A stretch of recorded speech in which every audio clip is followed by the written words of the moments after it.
Hello, everyone. Welcome. My name is Marilyn Shannon, and this is the Breaking Free Show, of course. And I'm so happy to have you here. Hope you're all doing well wherever you are. We're having a spring like day, which I'm so happy for because it's a day without rain, and that's a good thing.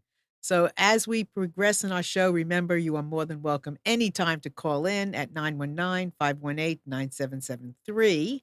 Or you can come in on Skype, and that would be at computers, and that's plural, the number 2K voice. And you'll come in on Skype voice, not video. And then we also have a chat available if you want to come in, comment, ask questions, whatever. We'd love to have you anytime with whatever curiosity crosses your mind. So before we get on with our guests, I want to say hi to Amnon. Hello, Marilyn. How are you? I'm good. And you? I'm just fine. What's going on? Anything? No, just working. Hanging in. Oh, yeah. Hanging in. Hanging in. Well, it's been a good weekend and lots of things going on. So we're on with our show, right? Anything happening in your computer world? No. No. Okay. Well, that brings us to our show, and today I have another special guest. You hear me say that all the time, and this is a buddy of mine who is been into online learning forever. I think he was probably one of the first ones ever to be involved in online learning and technology, and we're going to talk about the Internet of all things today. We're going to talk about AI. We're going to talk about online learning and the direction it's going. And whatever, excuse me, we're going to talk about learning in general and being curious. So let me introduce you today to my buddy, Harvey Singh. Hey, Harvey. Hello, Marilyn. It's a pleasure to connect with you. Thank you very much for having me on your show. It's exciting. It's a pleasure. I'm so happy after all these years to now get you here. Thank you. So tell everybody who you are and what you do. Yes, so my name is Harvey Singh, and I am based here in Raleigh-Durham area in North Carolina. And my work for the last 25 plus years has been in researching and developing learning systems. When we say learning systems, what that really means is that we're looking at how we can use the technology to help people learn. And now that whole learning technology is being used today for K-12 education. It's being applied in higher education. It's also being applied in corporate and professional skill development. So while I started my career in K-12 learning technology, when I worked at Apple, when I started my career in learning technology, but now I'm focused more on the professional skill development area. So that means how can individuals and companies who have people that need to learn different skills, how can we use technology and the internet to give them the information, the knowledge, and the ability to develop those skills on a continuous basis? Okay, so now that you asked that question, can you answer it? Okay, so I think that really we are unfolding and entering into a whole new era of technology and how technology can aid the acquisition of knowledge and also the retention of knowledge. So initially, when we started this process many, many years ago, the idea was that we would use computer as a multimedia device. So if you think about the radio and television and the ability to use that as a communication device, it really unfolds a lot of opportunity for people to have programming and video-based or audio-based programming available on those, paradigms like radio and television. Now with the computer, we can actually make things interactive. So when we started the work, like I said, well over 25 years ago, we were looking at how we can use CD-ROM and the color displays and how we can display multimedia information where we can use video, text, animation, graphics, and all those different types of approaches and make things clickable, make things interactive so that the learner, the student can engage in the learning as opposed to passively listening to the content, sitting far away from a television, screen or something like that. The personal computer brought the knowledge right in a more intimate time, horizon, in a this vicinity where the user can actually interact and be participant in the learning process. So it's like I am responsible for my learning and I have the ability to interact and I have the ability to pause If I don't understand something, I have the ability to go back and review it, and then I can come back and continue the next day and the next day. So that was the power of the personal computer, the CD-ROM, the color display, and high resolution displays that we then saw continuing to improve over the years. Then came the internet. So the internet really made things really possible for the learners and the educators, the students and the teachers, the trainer and the trainee. So it allowed people to be connected on the internet, and there are two main ways that happens. One way is that the student can actually click on web pages similar to what you see with websites. They can click on web pages and they can interact with the content, and that content can change much more faster than we could do with CD-ROMs. With CD-ROMs, we have to ship you the CD and then you pop it on your machine and you watch. But with the internet, we can use web-based information, browser-based information. Everybody now has browsers on all these devices, and they can log on to an educational website. And now we have so many different websites where educational content is being delivered. So the user can go to the browser and they can enroll in a course. And that is basically a self-paced course, meaning that I, as a student, can connect with that and learn at my own pace, and I can learn at my own time. And I don't really need anybody else. I can be on my computer, on the website, learning. And if that website, that online course changes, I will be able to see that change immediately, and that process becomes much, much more efficient. Can I ask you a question? Let me interrupt you a second. So are you finding through the work that you're doing that, first of all, retention is stronger, better than, let's say, traditional learning in the classroom, because we can do it our own pace and learn what we want? And I mean, what are you finding in that regard? That's a very good question. And the answer generally is it's yes. The answer is yes. And there are many ways that why that answer is yes. First of all, now the learner is much more in control of their learning than they ever were. The learner also at the same time has many, many more choices than they ever had. And I think we are entering into an era where knowledge is going to be available to anybody, anywhere on the planet, as long as they're connected to the internet. As long as they have the desire to learn, they will be able to access a wide variety of programming available by a very large number of providers worldwide. They can get access to artificial intelligence training, the latest management training. They'll get access to the latest training in learning languages. And they'll also have a much, not only choices, but a much more interactive experience in learning those things. And in that process, we are also going to have better ways to provide information in such a way so that we use cognitive science principles to reinforce the learning and not only make the content interactive and engaging, but also reinforce that over a period of time, which I will go into a little bit later as we talk today. There are many, many new approaches that are available today with technology where the retention also can be improved compared to what we had in the past. I mean, just for example, take a simple, very, very simple idea that if you go to the class and if I give you 1 hour lecture, and typically they're longer, they can go on for half a day, one full day. If I give you 1 hour of lecture and then I send you back to your work and your home and your day-to-day life, and then I ask you how much of that you retain. And the studies have shown that you lose more than 80% of what you have learned in the class because it's a passive information that you receive. You were listening, somebody was presenting lecture, and then you go home and you try to, remember much of that. You will lose more than 80%. That already there's enough study that shows that.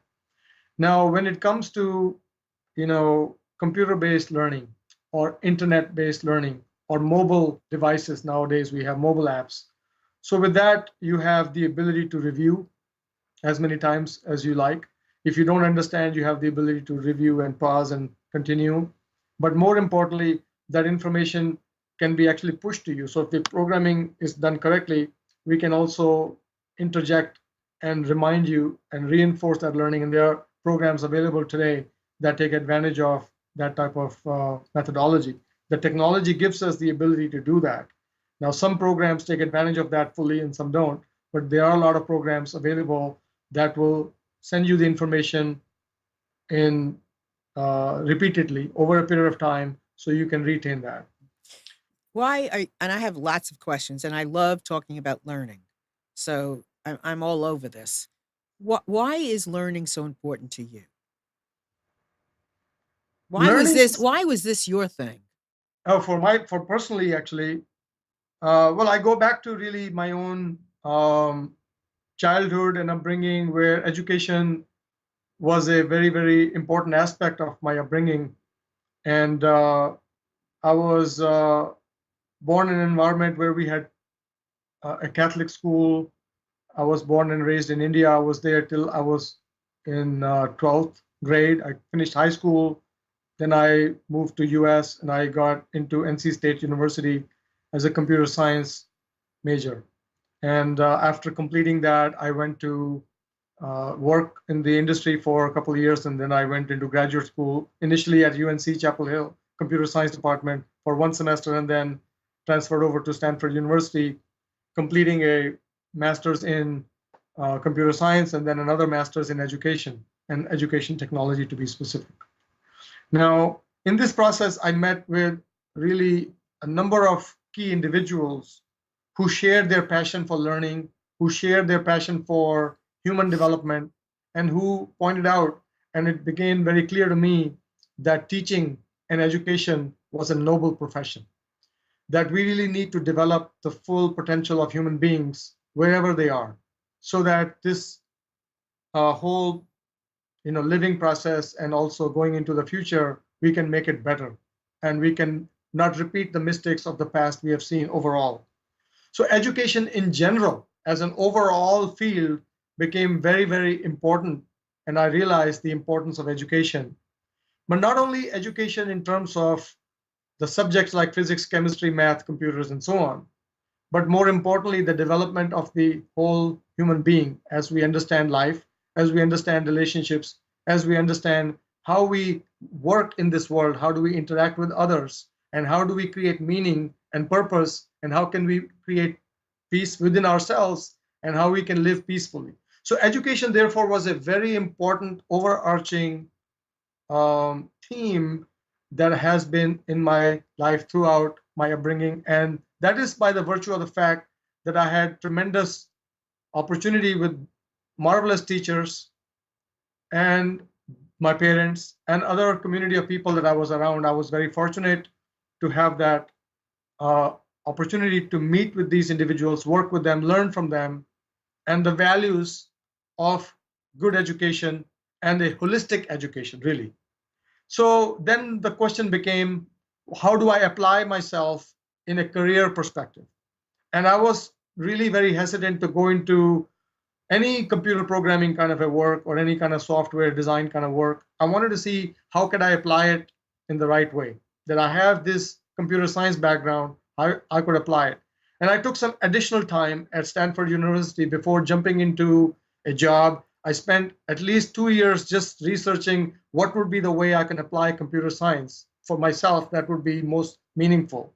And I was fortunate again to meet some incredible people at Stanford University who gave me the opportunity to see that computers can be applied to education. Technology can be applied to education. While technology can be used in practically any field you can imagine, from farming to manufacturing to insurance to business to all aspects of existence. But I chose to apply technology for learning and education just because of the whole series of experiences and backgrounds and my own personal journey through life.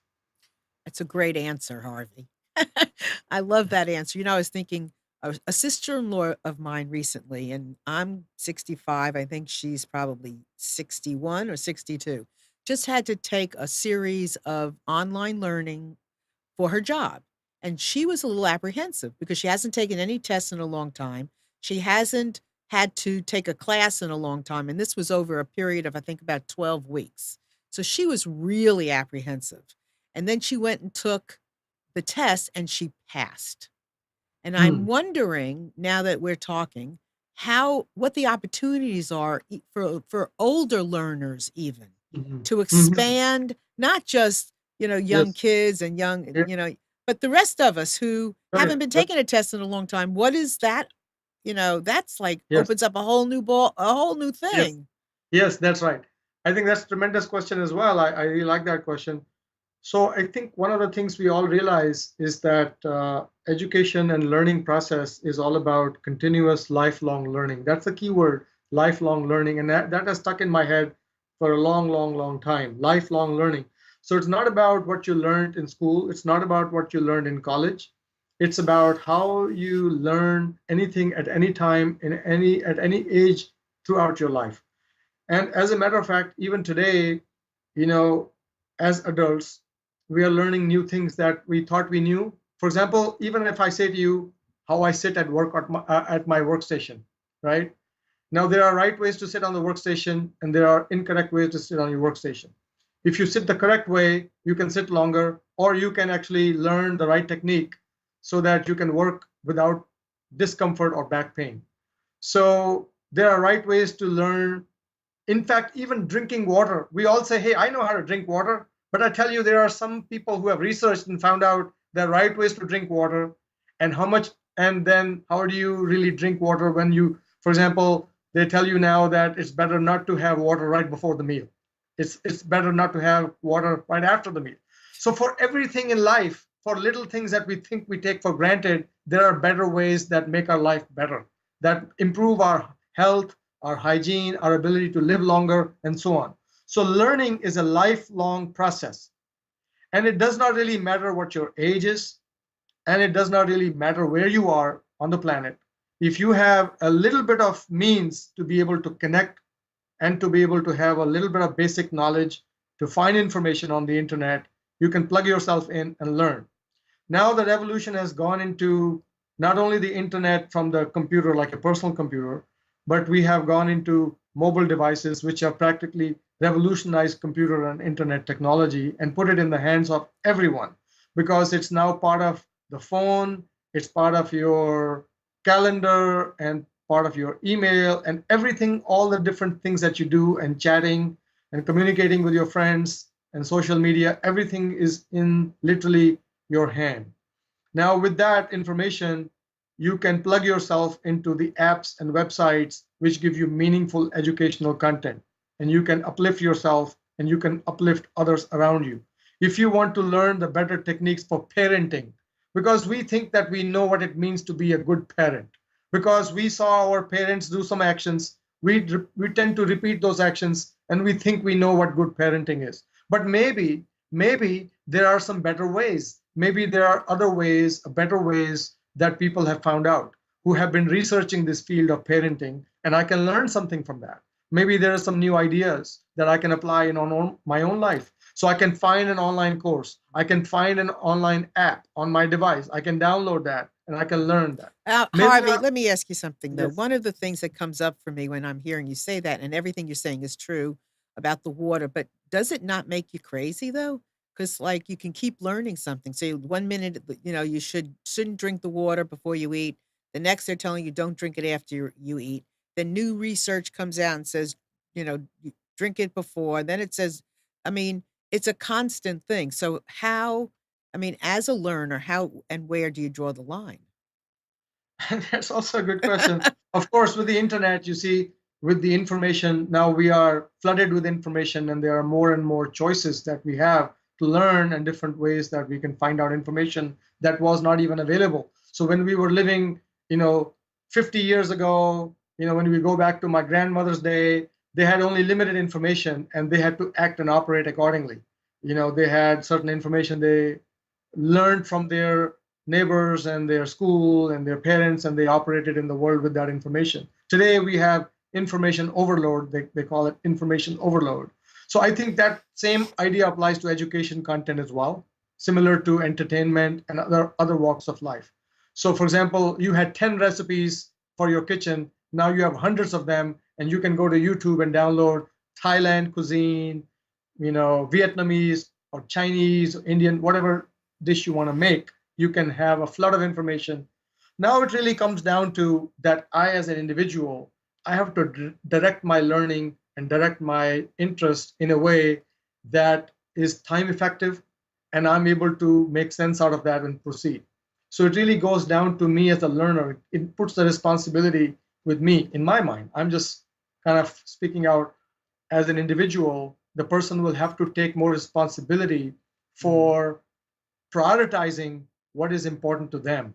Because while they are looking at a flood of information and they have more information at their fingertips, they'll have to prioritize which skills and which information they want to actually engage in.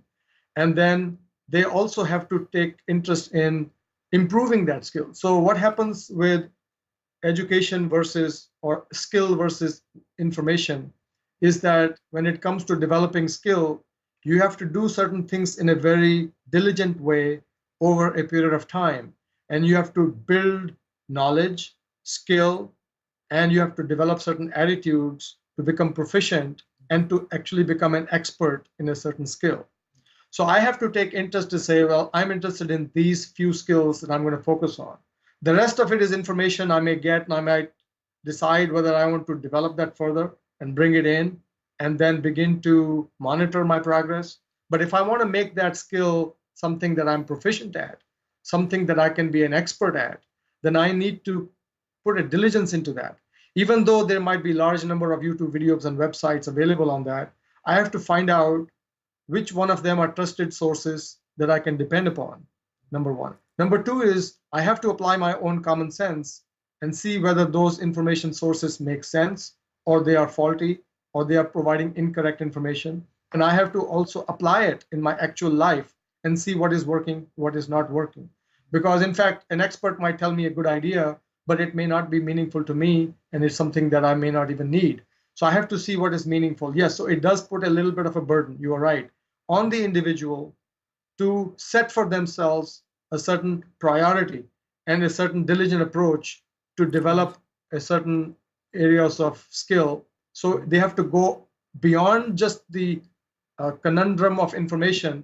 They have to distill some wisdom information out of that and develop that into a skill, something that they can turn that into a habit, and then they can actually execute in their day-to-day life. And that is part of, and as I'm listening, that's part of what we learn from being on the internet and from all this information. Is part of what you're learning is what you want to learn and what you That's right. and about your intuition and That's your right. instincts.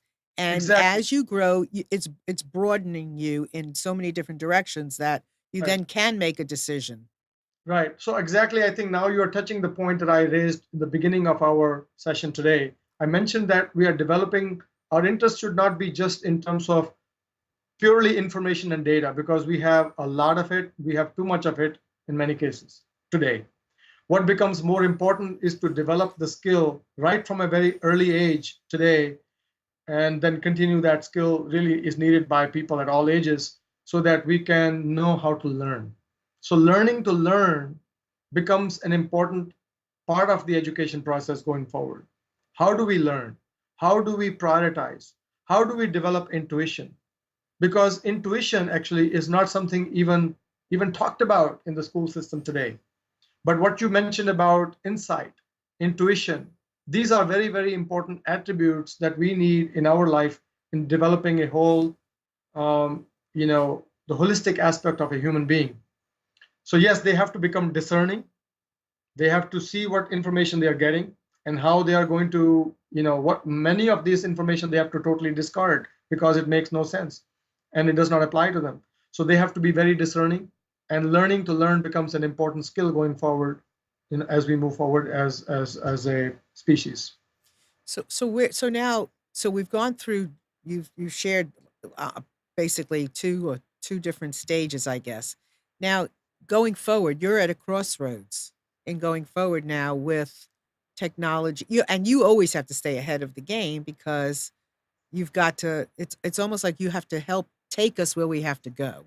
So now, where are we going next? I hear about the interest and how is this coming up to learn more holistically about learning. Now, where are you taking us next with your platform?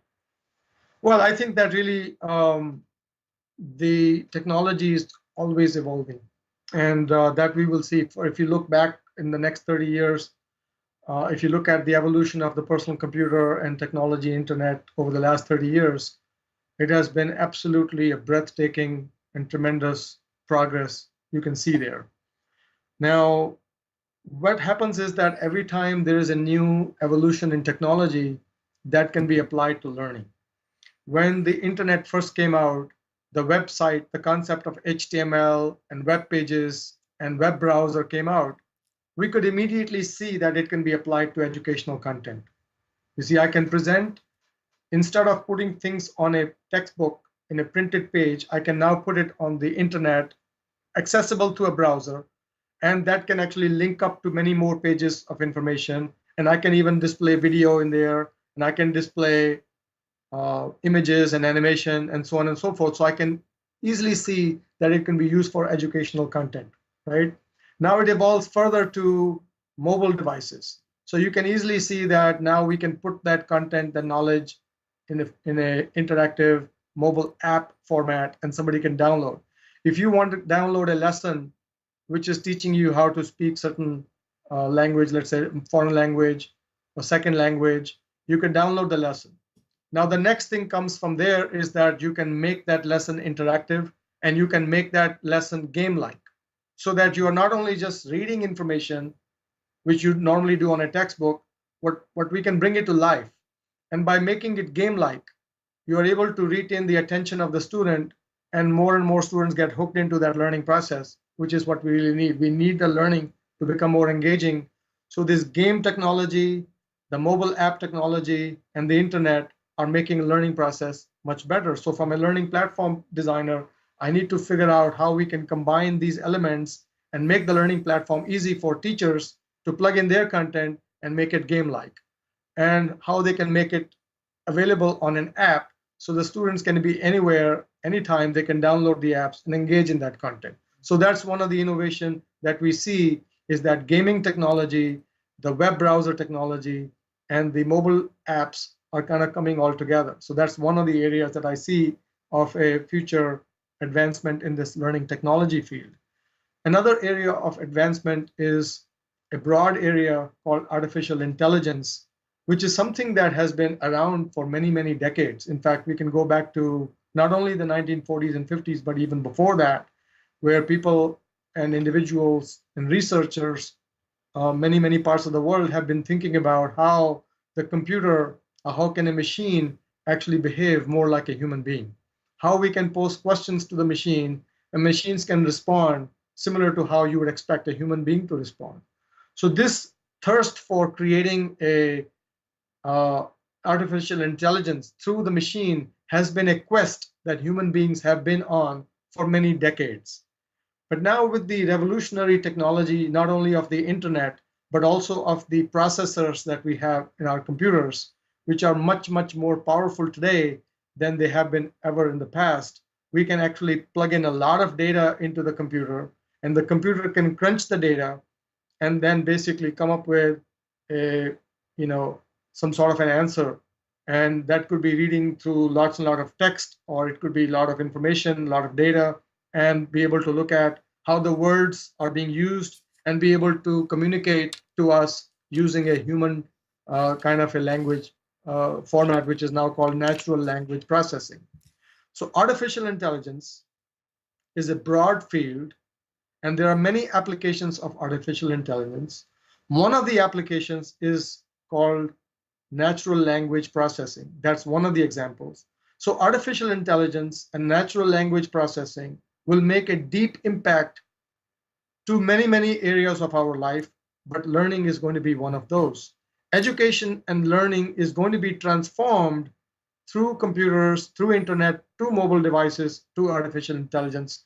We're going to be able to see a combination of all these technologies come together so that the learning and education process for human beings is going to be much more sophisticated as we look forward into the next 1, 2, 3, 4, 5, 10 years. It's going to transform the way we learn going forward. Harvey, is the artificial intelligence is will that assume the role of teacher? I think that basically the role of the teacher is going to evolve. I don't see that right now in the near future, the role of the teacher totally disappearing. But the role of the teacher will most definitely is evolving and will continue to evolve. Now, there are certain things that are repetitive.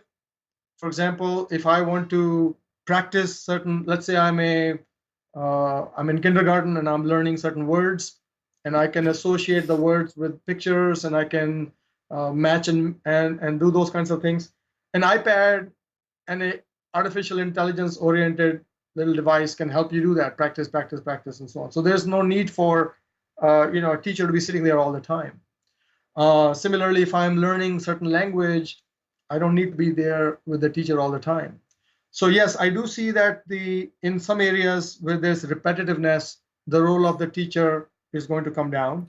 But where the role of teacher comes much, much valuable, and that's where we need to really have a whole stream of new education system for the teachers so that they can work effectively in this new era of computer, internet, and AI driven learning processes. The teacher's role is going to be a higher order role. So the teacher can create excitement. It will be creating motivation. It's going to be create questions in the mind of the student and to be able to help them set priority. It's be able to create purpose in the mind of the student. It's to be able to bring collaboration between students. It's to be able to say that, okay, we have students who already know this subject very well, and there are certain students who are left behind, how we can come together and bring them together so that they can actually communicate with one another. Because education is a lot more than just something that I can grasp from a computer screen. Learning and education process is about knowledge. It's about application of that knowledge. It's about solving problems. It's about communicating. It's about collaborating. It's about motivation. And it's about purpose. So really the role of the teacher needs to graduate as opposed to getting stuck in the repetitiveness of the lesson or knowledge or those areas which the computer can do really better in many cases, and the computer can do that at a convenient time so that student can engage with that at their own time, at their own place. So these kinds of things that can happen with the help of computer based, artificial intelligence based learning. And I would say to you that yes, in those areas the AI driven, artificial intelligence driven system would even outperform the traditional teaching method in the school. But now the teacher has to graduate to the next level of actually helping the child or helping the individual learn to a different level. And that's really what the need of the hour is. All right, I got a good. All right, so I want to just remind everyone I've gotten so involved in this that I haven't said, okay, 919-518-9773. Please call in if you have a question for Harvey, a comment, a statement, a thought, anything, or Computers 2K Voice on Skype. And you are certainly welcome to join us in our chat. Just put your name under our video and have at it. Okay, Harvey. So can artificial intelligence experience emotion? Oh, here we go. Hold on just a second. Maybe that's for us, right? Hello. Hi, hello. Hello. Hi. Can you turn your yes. Is this Nissan Communications? Are you calling into the show? Yes, I'm calling into the show, yes. Okay, yes. How are you? I'm pretty good. I'm just watching your show on Mixer here, and I just wanted to say that you guys are doing a great job. Keep it up. Well, thank you. Thank you. Did you have a question? I got more followers than you though, so I don't mean to flex on you, but you guys are doing great. All right, so keep your content up. Thanks. I don't know what you guys do, but well, I just watch sometimes. Good. Well, we're glad you're here. Come back. Yep. All right. Thanks. I will come back. I'll be watching. All right, keep in touch. Give me a holler too. I'd love to know what you do. Oh yeah. Reach out to me. Write me at Marilyn@reenchantplanetearth.com or Marilyn@MarilynShannon.com. Okay? Okay. All right, cool. Thanks. That was good. Thank you for calling in. Anybody else want to call in? Please, love to have you. 919-518-9773 or computers. That's plural 2K voice, and you will come in on Skype voice. And then certainly our live chat is available to you as well. So, emotion and artificial intelligence. Tell Yeah. me if artificial intelligence has emotion, and can artificial intelligence like process in the moment of an emotion, a thought that comes from, something beyond what it's been programmed to do. How does that all work? Well, again, remember that the goal for artificial intelligence is to train the machine to operate as a human being would operate. For example, if I present a wide variety of images to you, I can give you 100 images and I can say, please circle those images that are an image of a dog. Now, as a human person, you'll be able to see those images, and there could be images of trees, dogs, cats, animals, non-animals, and you can circle them very quickly and say, okay, all of these are, dogs. So there are 3 images out of these 100 which are dog, and rest of them are non-dog. So this is something a human person can do. So the question is, can a machine be trained to do something like that? And the answer is yes. Now, when it comes to emotion is something that is a deeply human trait. It's not something that the machine, which is really hardware, you have a gadget, is not going to be emotional in the way that we think about a human being being emotional. Now, the question is that today, for example, our aim is to train the computer to do sentiment analysis. I give you an example, and this is being used technology. This is artificial intelligence that is being used today in wide variety of applications over the internet and apps and things like that. When users communicate and interact with the web-based systems, whether it's a e-commerce site or where they're going and buying something and putting some comments and they're doing the rating, and when they read and then they leave the comments, they might read one paragraph, they might leave a comment with 3 sentences, or they might leave a comment with 1 paragraph. Now, let's say you have received 10,000 such comments, and you want to know whether your products are being received very well or not, right? So now what you can do is you can create an artificial intelligence, or what they call the machine learning algorithm, that would actually go through those 10,000 comments and parse the words and try to figure out what the sentiment of the user is. Are they happy with your product? Are they deeply unhappy with your product? Or they are kind of, you say 90%, 80%, 70%, what is the overall sentiment across the 10,000 comments that you receive? Now, happiness about a product is really something that a human being will feel, that I like it. I like something, and I express that to you in a human format, which would be in the language. I will express that. In fact, in the language also, I might use some letters or characters in the way I express myself. I may express frustration in a certain way. I might even use certain keyboard characters to express my frustration, for example, if I'm leaving a comment. So can we train the computer, the artificial intelligence, or what we use the term machine learning algorithms, to parse through that text of thousands of comments, which for you would be a tedious task to go through all of that. But now it can tell you that 70% of the people are satisfied, or they have a positive feedback for your product just by the virtue of the kind of comments they left for you. So that's really the kind of information that we can use in an effective way to improve our products, or to correspond with our customers, and to improve customer service and things like that. So similarly, if we apply artificial intelligence to education and the learning process, we can actually see how the student is actually learning, how long they're taking to complete the lesson compared to 10,000 other students. We can see that this student has only scored 30%, whereas their peers, some of them scored 70%, and generally, bulk of the users are, if you look at that, the curve, the bell curve, so to speak, certain percentage of students are in a certain range, and you can see where the student is, falling in that range, so you can help that student. Now, this becomes a very complex process if you have thousands of students learning certain subject. But the computer's role is to be able to understand where the student is at, collect the data, and actually highlight that.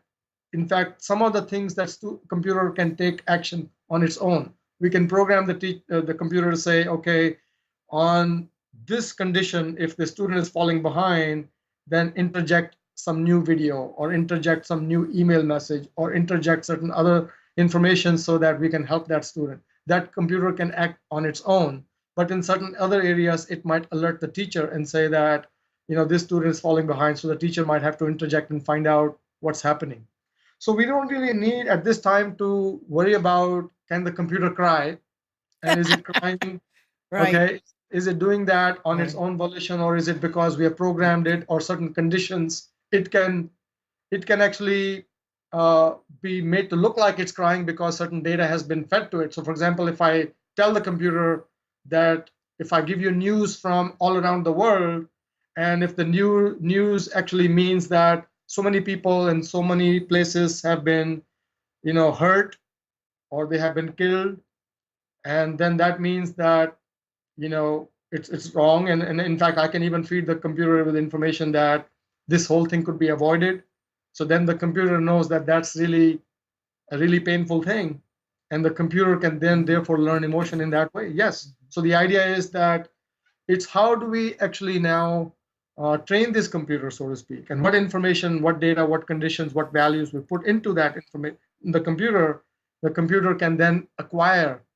uh, Certainly it can acquire the understanding of human emotion, and it can even present certain screen and certain visual display to express that emotion as well. So in that way, I would say that yes, to a certain extent, not to a deeper extent, but to a certain extent, a computer can be trained to have and exhibit human-like Right. emotion. Right. But it can't. I mean, I read an article a long time ago, but it cannot do my hair. And it Yes, right? no, it I mean, there are certain things it will not, I don't think, be able to do, like cut my hair not and anytime soon. right? Maybe down the road it will, Right? but not soon. And eat. I mean, can it eat? It doesn't need to eat. It doesn't It need to eat. doesn't need to go on vacation. It Uh, can pretend to and say, so let me ask you something. So as somebody who is promoting learning, education, how do you stay ahead of learning? well, like you said, earlier that now we have so much information, and how do we, it'll be too much information. But again, we have to set up a purpose for ourselves in any kind of learning endeavor. So when as myself as a learning technology professional, and there are many such people around the globe, and they are working hard on how do we use computers and technology to aid the learning process.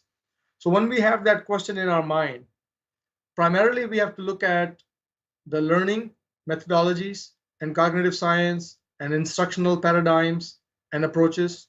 And we have to look at the computer technology and all the advancements and possibilities that are available to us. And we have to really create the learning platforms and the learning content that resides and works within those platforms. So really, we have to look at user interface design. We have to look at web browser-based technology. We look at mobile apps. We look at the software applications. So what are the new programming methodologies and new approaches that are on the horizon? So we have to keep looking at them because we have a purpose. That purpose is driving the learning process. I know that the mobile app needs to be more responsive to the user. It needs to be more interactive. And in fact, nowadays, it also would need to have some chat kind of an interface. So how can I learn about these principles and put them into the learning application that I'm designing? Harvey, you've always been somebody who I've respected. I mean, I've known you for I don't we're trying to figure it out, right? I don't know how many years. And I have been following your career, been part of it, observed it, studied it. I've been kind of on the outskirts of your career and your applications. And it's interesting to me that and with you've stayed in your wheelhouse of education. So many people will start in one area and kind of branch off and take them in different directions and leave their industry, so to speak. You've Right. stayed there, and I'm sitting here and I'm saying, and this is a compliment. You have grown so much through your learning process. You have learned so much that your conversation of the things that are of interest and of shifting is really fascinating to me in the direction that because it's kind of like this is what you've it's like we've always known this. Like, Mhm. you have to be in a certain mindset to learn. Yes, yes. I think that again it goes back to your purpose, and that drives you and motivates you to persist with something. The thing is that the importance of learning and education and be able to make a difference, to say that education and learning is very important to us as as human society.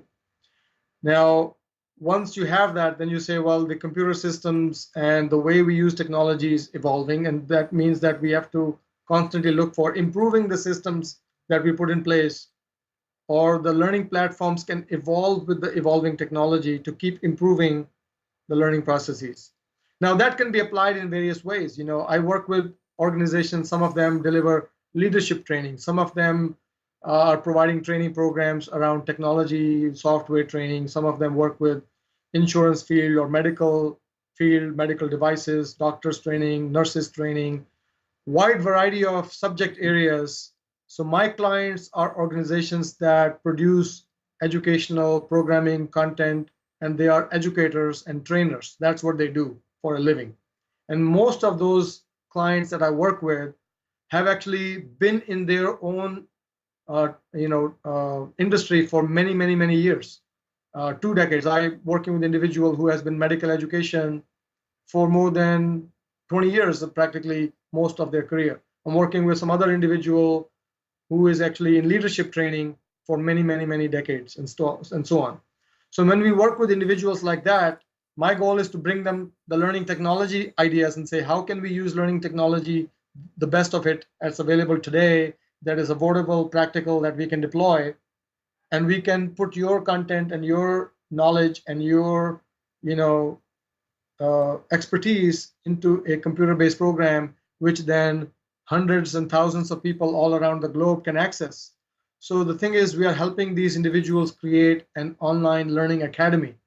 They are experts in their specific domains, whether it's medical or whether it's leadership and management skills, or it's technology or other types of skills. I even work with people that are training individuals how to drive a car. So if you're a teenager and you need to learn how to drive a car, you take this online course and it'll teach you through videos and through various interactions. Before you get on the road, you can practice and know the rules and then get on the road behind So, the wheel. Harvey, are you also helping these individuals and institutions market their product, or are you just helping not or just, but helping them create the product and then the marketing and so forth is up to them and Well, we actually advise them or give them strategies and ideas on marketing, but we don't do the marketing because they have to focus on their expertise. Now, we can give them advice on, well, here you can use video, here you can use mobile device, here you can use certain reporting and information that you collect from the users, and we can certainly be part of that conversation. And also, we tell them what's available out of the box, and then there are some new releases with new features and ideas that they can implement in the months ahead.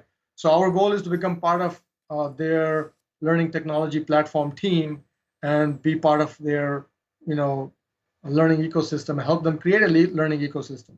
What that really means is that if you are an educator and you want to build a learning ecosystem in which you have students, you have instructors, and you have your own expertise, and you also have content developers, we need to plug all of these different types of users into your learning ecosystem. In your ecosystem, you may train people with classroom training or with virtual classroom training where people connect, similar to what we're doing today, is like a virtual class, or students can go online and do on their own certain lessons. And that also gets plugged into that. So whether you have mobile devices through which you train, whether you have virtual classes, or whether you have a knowledge base that users can search and they can post questions and comments on a website. So we help you create a learning ecosystem of your own. In that ecosystem, you can plug in your own content and you can plug in content from other sources, and you can connect with users who are all over the globe. And some of these users might pay you with a credit card, and some of these users may be from other companies who may be a business client of yours, and they may have a different way of paying you. So we need to help you to process payments in this learning ecosystem as well. So this learning ecosystem needs to really look at every aspect of running an education business, you know, and also helping you collect all the data about every learning activity that the user is involved in. So when the user connects and clicks on that learning platform and the content, we need to track every single aspect of that into a database and provide you dashboards and reports so that you can meaningfully use that data to take actions and decisions. Well, there's so many things that are afforded to so many people today that it just, and I love the playing field being available for more and more and more and more people. Right. More Absolutely. resources, more Yes. availability, more learning, more applications, more awareness. I just like it being is more equal. Now you may not know what I know, but I may not know what you know. But Yeah. the fact is um we have an ability and the resources to go there.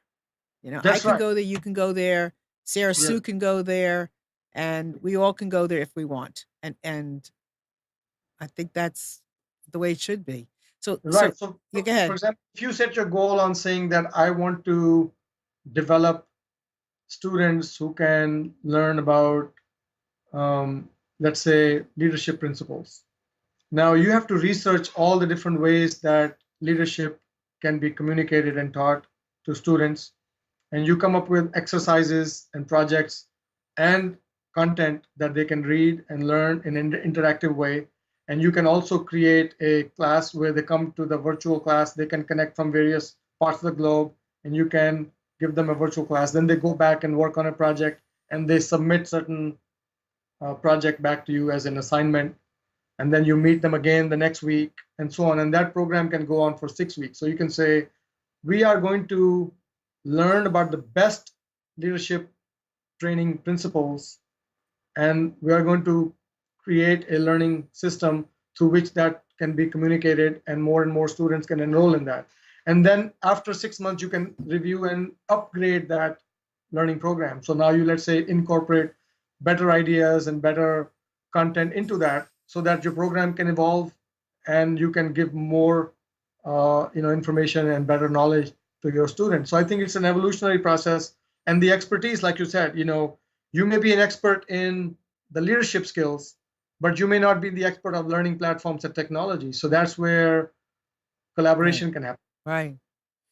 So I know one of the things you and I were intending to talk about today, and we might not have time for it, was the Internet of all things. That was something that we started to talk about. And I know we don't have a whole bunch of time left, but so maybe I have to just invite you back. But again, if anybody wants to call in 919-518-9773 or computers 2K voice, and then our chat is also available if you have a question. I know we don't have a lot of time to talk about it, but what is the tie-in with the Internet of all things and online learning?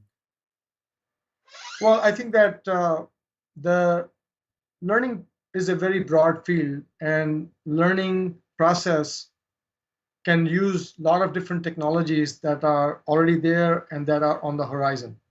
To give you an example, when we talk about artificial intelligence and machine learning, we made some reference to that today. And we talked about how some of it could be applied to the educational process. For example, a machine learning algorithm, which is really under the umbrella of artificial intelligence, can help the student and recommend the next lesson based on the individual learner and their progress.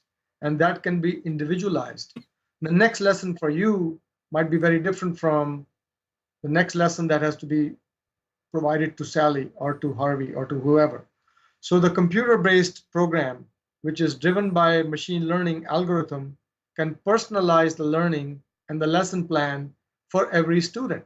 So that's the application of AI into the learning process, which makes the learning process smarter and more time efficient, because some students can learn faster, some may need more time.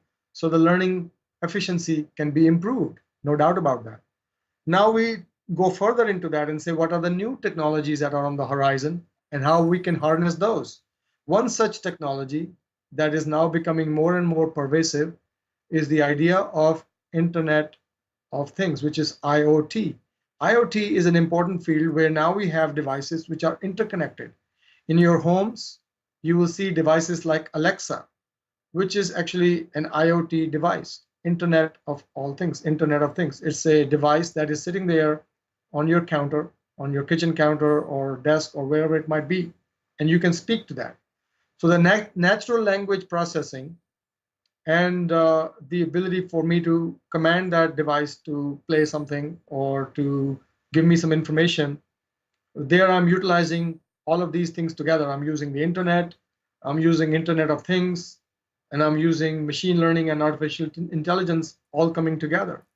Now, I say that I ask myself a question as a learning technology professional. I say, how can I use that technology in the best possible way from a learning standpoint? Now, you think in your mind that a child who is curious to learn, they can go to a device like that and say, tell me the meaning of, such and such. And the computer replies and gives them a response in a human voice. Or when that computer can also ask me questions and say, let's say I'm learning about different religions in the world. I want to learn about all the different religions in the world. So the computer can say, do you know what is the religion, the primary religion in the country of Indonesia? Then I give an answer. Then that device can actually tell me whether I said it wrong or right. And I can give me more information and say, did you also know this? So my curiosity and my ability to ask questions and that device, which is not even a personal computer, it's not even a mobile device, it's actually some sort of a little speaker sitting there.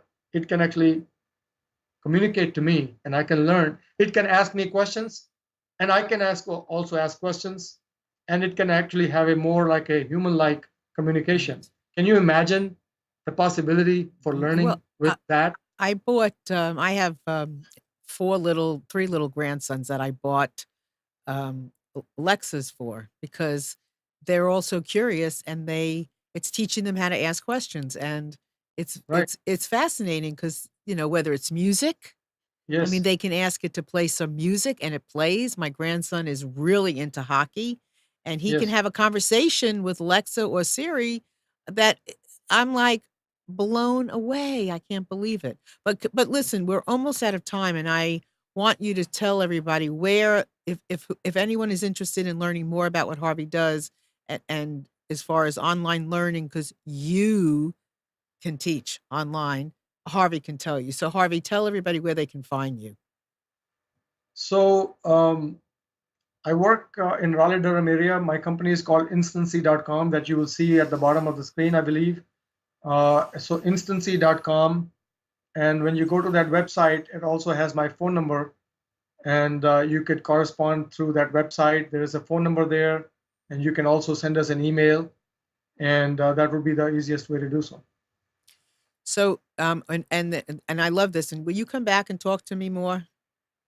Oh, it will be a pleasure. Yeah, thank you. Thanks for inviting me, and it's always a pleasure to talk to you You because too. we always talk about things that are, thought-provoking, and they make me think as to how do I push the envelope and certainly take advantage of not only technology but many other things that come into play here. I think what I find fascinating about learning technology that it's not just about technology. Right. That learning is actually going to play an important role to help drive how we use the technology to make the learning process better. So it's about human learning, it's about psychology, it's about cognitive science, it's about how do we display an information in a meaningful way. It's really bringing all those things together that really makes this field very fascinating, and it has been for me, and I'm always excited to talk about it. Yeah. So I think that look forward to more communication yeah. about the things. Yeah, most definitely. Because and I'm all about the human. So it's how do It's all we about the help? human. That's right. All about the Ultimately, it human. has to be. Otherwise, we have missed the point. Absolutely. Yeah. What are you going to do with it? So we're at another level anyway. And so I'm going to have Harvey come back. But in the meantime, I'm not going to show you as far as I'm a coach, a business life coach, a listening coach, and I'm writing a series of books. I have my first one is In Just One Afternoon, Listening to the Hearts of Men, stories about great men, all kinds of men, everyday men who are doing some wonderful things with their lives and experiencing emotion in just one afternoon, listening to the hearts of twins, which they get to teach us all kinds of stuff about relationship. We learn a lot from twins about parenting, sibling rivalry, conflict resolution. And next up is In Just One Afternoon, listening to the hearts of millennials, which is about to be up on Amazon. It is currently at the editor, and I'm so excited because she said, Marilyn, this is a great book. And I always love to hear that. And then soon after that will be In Just One Afternoon, listening to the hearts of people impacted by opioid addiction. So I have several of these that will be out as soon as I can get them done. But I am passionate about learning and learning about people. So this is what's very important to me. So, Harvey, I love you so much. Thank you for being here. And I'm going to ask you to come back very, very soon and talk to me more. Thank you, Marilyn. Same Okay. here. Thank you very much Thank you. for the time and opportunity to speak to you. Perfect. Thank you. And everyone out there, thank you so much for being here with us today. Come back next week. I love having you. And Amna, and I will see you very soon too, right? Yep. All right. Bye, everybody.